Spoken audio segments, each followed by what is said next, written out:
Nandamuri Mokshagna cinema entry ఏమో గానీ ఇప్పుడు బాలకృష్ణకు ఇది పెద్ద తలనొప్పిగా మారిందంటున్నాయి టాలీవుడ్ సర్కిల్స్. బాలకృష్ణ ఎప్పటి నుంచో తన కొడుకుని సినిమాల్లోకి తీసుకురావాలని ప్రయత్నాలు చేస్తూనే ఉన్నారు. దాదాపు 6 ఏళ్ల నుంచి ప్రయత్నాలు జరుగుతుంటే ఈ ఏడాది దీనికి ముహూర్తం ఫిక్స్ చేశారు.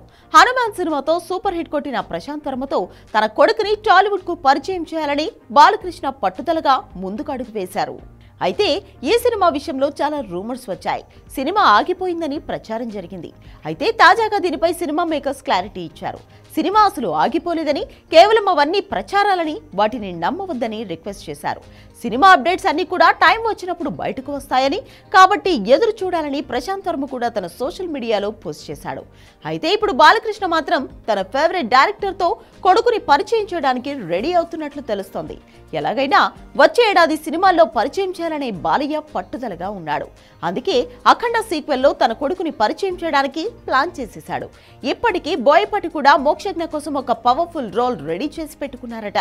దాదాపు అరగంట పాటు అఖండ సీక్వెల్లో ఆ రోల్ ఉండేలా ప్లాన్ చేశాడు బోయపాటి. ఇద్దరితో ఒక యాక్షన్ సీన్ కూడా ప్లాన్ చేసేశాడు.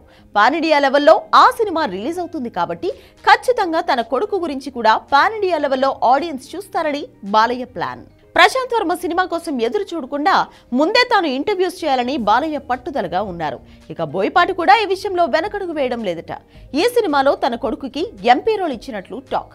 ఫస్ట్ పార్ట్ లో సుబ్బరాజు ఎంపీ హోదాలో చనిపోతాడు. తర్వాత ఆ పాత్రకు తన కొడుకుని పరిచయం చేయాలని, ఆ పాత్రని పవర్ఫుల్ గా డిజైన్ చేయాలని బోయపాటికి బాలయ్య చెప్పారట. దీంతో బోయపాటి కూడా ఆ విషయంలో సీరియస్ గా అడుగులు వేస్తున్నట్లు నందమూరి ఫ్యాన్స్ అంటున్నారు. దీనికి సంబంధించి త్వరలోనే క్రేజీ అప్డేట్ కూడా రానుందని సమాచారం. ఇక ప్రశాంత్ సినిమాతో పాటుగా ఆదిత్య 369 సీక్వెల్ లో కూడా మోక్షజ్ఞ నటించనున్నాడు.